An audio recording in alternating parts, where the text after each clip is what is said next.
दिया है। आतंकी अड्डों पर धमाके देखकर पाकिस्तान में रिकॉर्ड तोड़ डर बैठ गया है। ऑपरेशन सिंदूर में आगे क्या होने वाला है, इस बारे में सोचकर पूरी पाकिस्तानी फौज की टांगें कांप रही हैं। देखिए रिपोर्ट।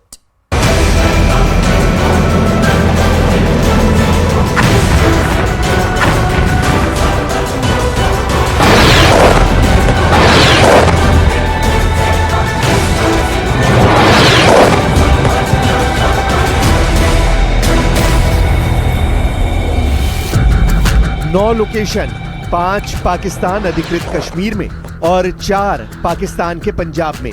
6 और 7 मई की तारीख को आतंकी अड्डों पर कोहराम मचा, जिसको नाम मिला ऑपरेशन सिंदूर, जो इस वक्त भी जनरल आसिम मुनीर और शहबाज शरीफ को बता रहा है कि अगला अटैक इससे भी ज्यादा खतरनाक होगा। पाकिस्तान पर हमला हुआ है। पाकिस्तान में आतंकी अड्डों को टारगेट किया गया है। मरकज सुभान अल्लाह, बहावलपुर जैश का अड्डा यानी मसूद अजहर का आतंकी बेस खत्म कर दिया गया है। मरकज तैयबा, मुरीद के लश्कर का अड्डा यानी हाफिज सईद का आतंकी ठिकाना तबाह कर दिया गया है। इसी तरह सरजल, तेहरा कलां, जैश का अड्डा, कोई टेरर कैंप और लोकेशन नहीं बख्शी गई। महमूना जोया, सियालकोट, हिजबुल मुजाहिदीन का अड्डा, चुन चुनकर धमाके हुए हैं। पाकिस्तानी पंजाब में 4 लोकेशन को टारगेट किया गया। मरकज अहले हदीस, बरनाला, पीओके में लश्कर का अड्डा। पाकिस्तान अधिकृत कश्मीर में 5 जगह अड्डे तबाह किए गए हैं। मरकज अब्बास, कोटली, जैश का अड्डा। कोटली में जैश का ही नहीं, सैयद सलाउद्दीन के टेरर कैंप भी टारगेट किए गए हैं। मरकज राहिल शहीद, कोटली, हिजबुल मुजाहिदीन का अड्डा, कोई जगह नहीं बख्शी गई। 6 और 7 मई की रात पाकिस्तानी आतंकियों पर आग बरसी है। शवाई नाला कैंप, मुजफ्फराबाद, लश्कर का अड्डा, जैश, लश्कर और हिजबुल मुजाहिदीन, किसी का हेडक्वार्टर अब सलामत नहीं बचा है। सैयदना बिलाल कैंप, मुजफ्फराबाद, जैश का अड्डा, मुजफ्फराबाद से बहावलपुर और कोटली से मुरीद के तक हाफिज सईद और मसूद अजहर बिलबिला कर रो रहे हैं। ऑपरेशन सिंदूर ने उनके किले को निस्तनाबूद कर दिया है।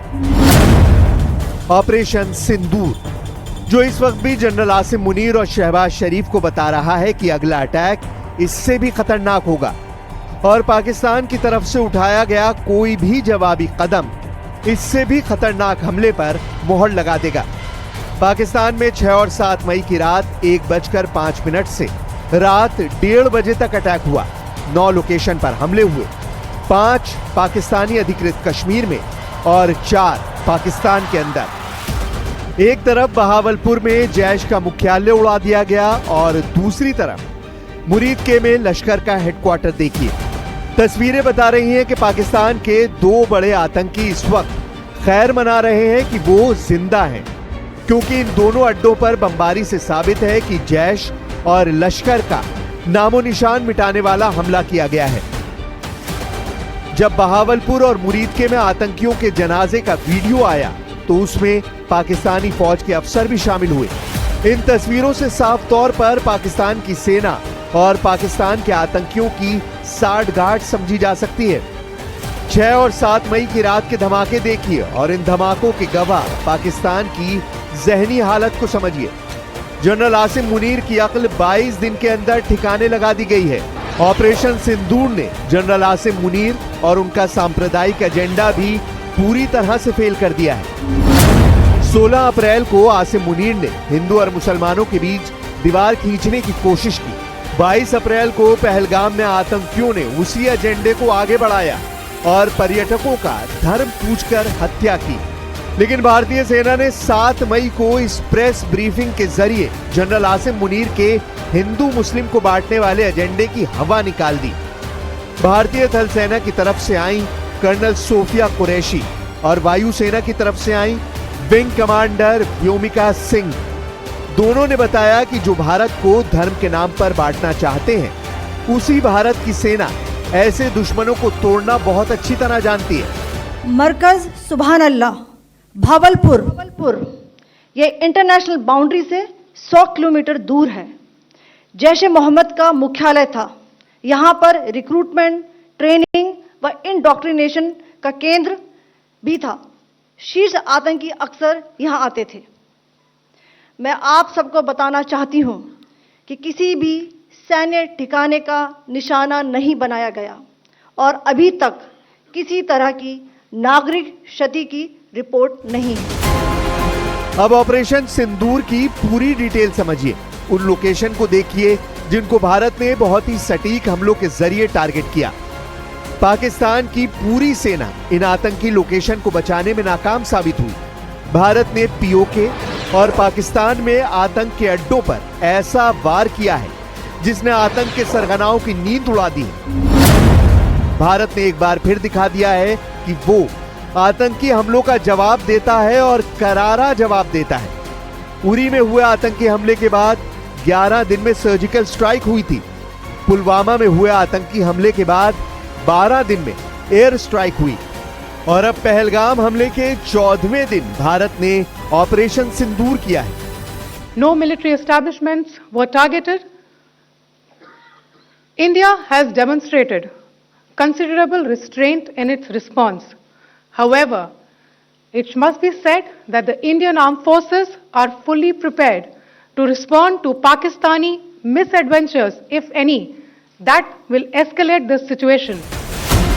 अभी तक सूत्रों के हवाले से जो रिपोर्ट मिली है उससे ये पता चला है कि भारत ने पाकिस्तान पर हमलों के लिए ऐसे हथियार इस्तेमाल किए जो पाकिस्तान की सीमा से दूर रहकर लॉन्च किए गए।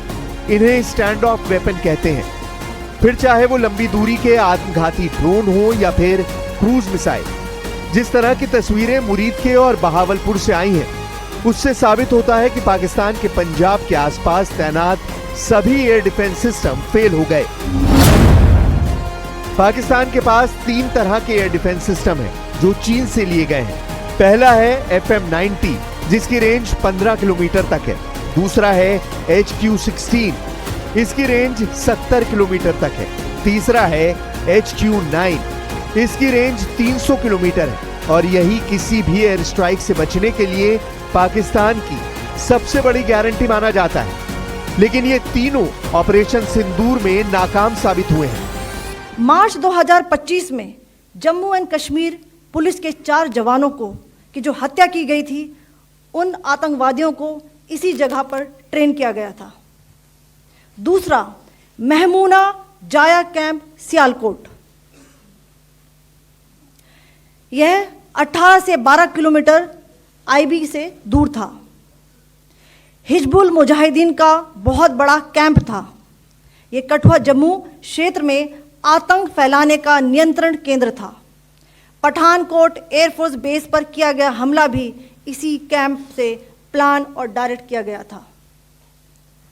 मरकज ताइबा मुरीद के, यह आईबी से 18 से 25 किलोमीटर दूरी पर है। 2008 के मुंबई हमले के आतंकी भी यहीं से प्रशिक्षित हुए थे। अजमल कसब व डेविड हेडली भी यहाँ ट्रेन हुए थे। ऑपरेशन सिंदूर में लश्कर के 2 टॉप आतंकी मारे गए हैं। एक का नाम है मुदस्सिर और दूसरे का नाम है अब्दुल मलिक। ऐसे कई और नाम हैं जो इस वक्त लश्कर चीफ हाफिज सईद और जैश सरगना मसूद अजहर के लिए गहरा सदमा लेकर आए हैं। एक बार फिर देखिए बहावलपुर में जैश का मुख्यालय।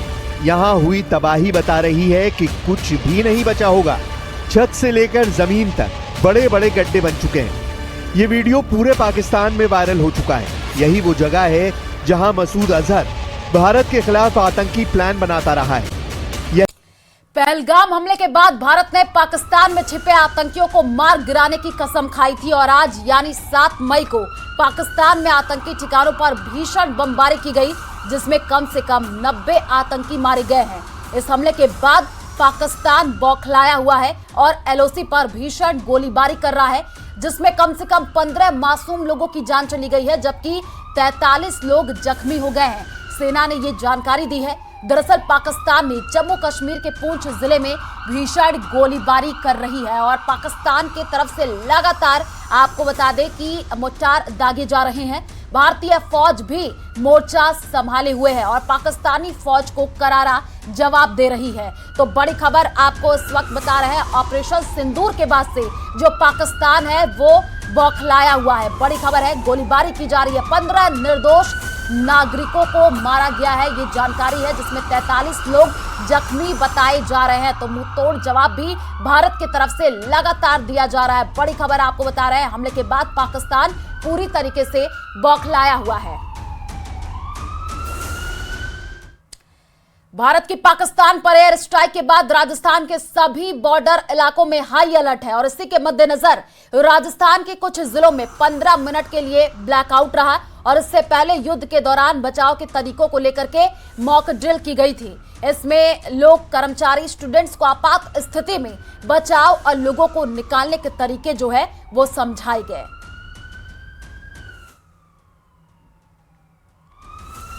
और आपको बता दें कि पाकिस्तान पर हुई एयर स्ट्राइक के बाद राजस्थान में हाई अलर्ट है। सुरक्षा कारणों के चलते किशनगढ़ और जोधपुर एयरपोर्ट से 10 मई तक सभी फ्लाइट्स ऑपरेशन बंद कर दिए गए हैं। वहीं बीकानेर एयरपोर्ट भी बुधवार को बंद रहा। मौजूदा हालात को देखते हुए उत्तर पश्चिम रेलवे ने अपने सभी अधिकारियों और कर्मचारियों की छुट्टियां भी रद्द कर दी हैं।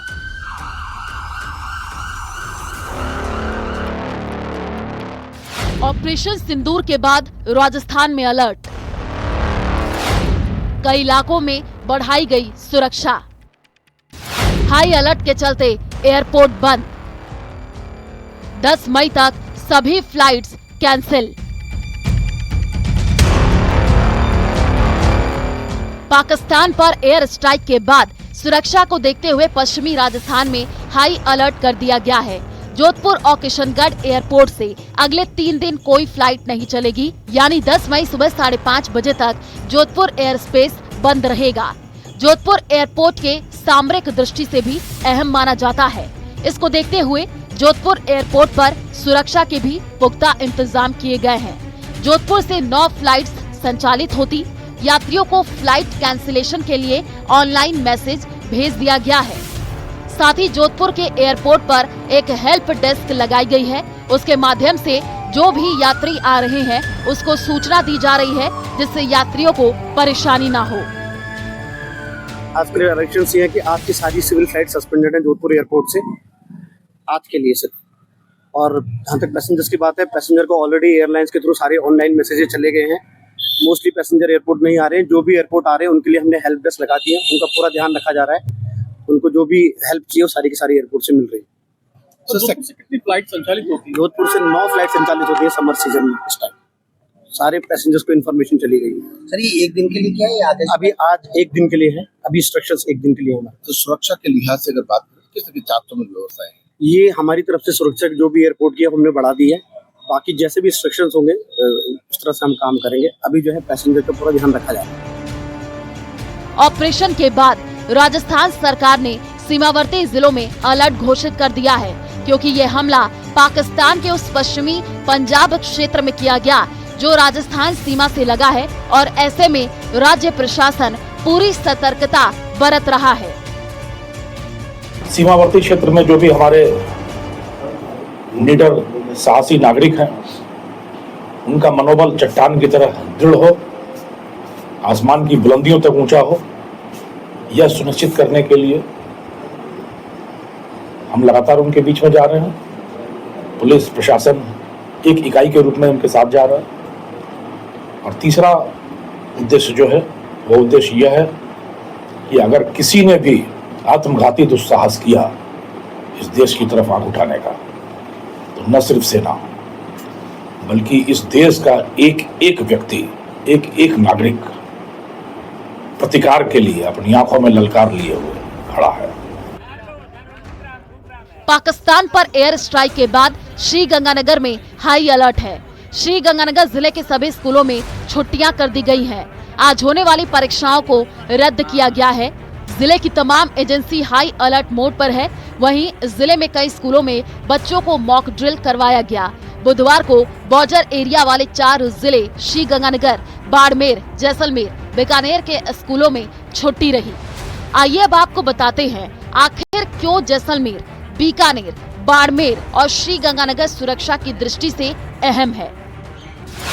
जैसलमेर उत्तर पूर्व में बीकानेर जिला, पूर्व में जोधपुर जिला, दक्षिण में बाड़मेर जिला, पश्चिम और उत्तर में पाकिस्तान से घिरा है।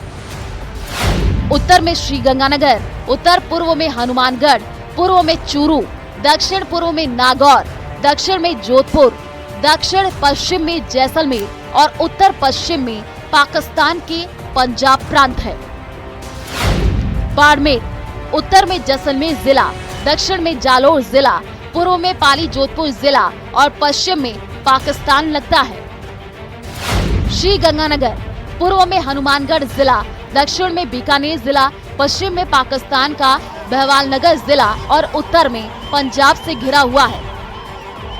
बहरहाल सुरक्षा के नजरिए से पश्चिमी राजस्थान बेहद सेंसिटिव है। ऐसे में एहतियात के तौर पर जो कदम उठाए जा रहे हैं वो बेहद अहम है। Bureau report, news 18 Rajasthan.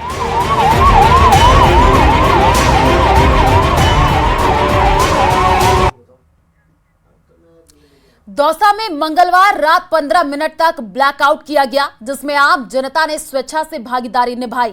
इस दौरान दौसा रेलवे स्टेशन सहित जिले भर में अंधेरा छा गया। स्टेशन पर मौजूद डबल डेकर ट्रेन को भी कुछ देर के लिए रोका गया, जिससे यात्री भी इस विशेष पहल के साक्षी बने। ब्लैकआउट के दौरान पूरे जिले में सायरन बजे और जिला प्रशासन सतर्क नजर आया। हमारे संवाददाता आशीष शर्मा ने ब्लैकआउट का जायजा लिया। दिखाएंगे दौसा की, आप देख सकते हो तस्वीर में चारों तरफ पूरी तरह लाइटें बंद की हैं लोगों ने और इसको समर्थन दिया है एक तरीके से।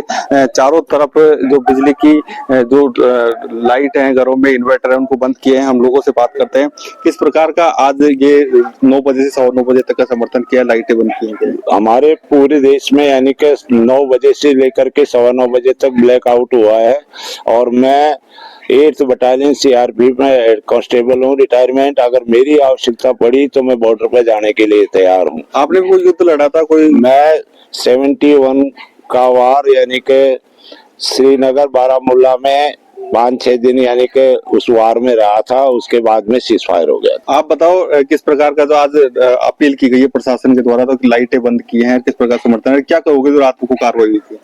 माननीय मोदी जी ने जो ये कार्य किया है देश को वार से पहले ही सूचित करने के लिए और जो प्रैक्टिस चल रही है वो काफी सराहनीय है। इस प्रकार की उम्मीद थी जिस तरह पहलगाम घटना के बाद, क्या सोच रहे थे, अब क्या हुआ? हम प्रशासन के साथ हैं, जैसे हमको प्रशासन ने अपील की थी उसी हिसाब से हम 9 से 9:15 बजे तक का ब्लैकआउट कर रहे हैं और हमको हमारी भारतीय सेना पर भी पूर्ण विश्वास है और उनका हम पूर्ण समर्थन करते हैं। उम्मीद थी जिस दिन घटना हुई पहलगाम की, आपने क्या सोचा था कि कब मोदी जी बदला लेंगे? आपको रात को आज सुबह जैसे पता चला तो कैसे? हमको पता चला तो बड़ा आश्चर्य हुआ और हमको बहुत खुशी हुई कि हमारे देश के माननीय प्रधानमंत्री जी ने जो पाकिस्तान के ऊपर हमला किया है बहुत अच्छा है और आगे मोदी जी जो करेंगे देश हित के लिए बहुत अच्छा करेंगे। ब्लैकआउट के दौरान जो घरों की लाइटें हैं, खिड़कियां हैं, उनको बंद किया गया है।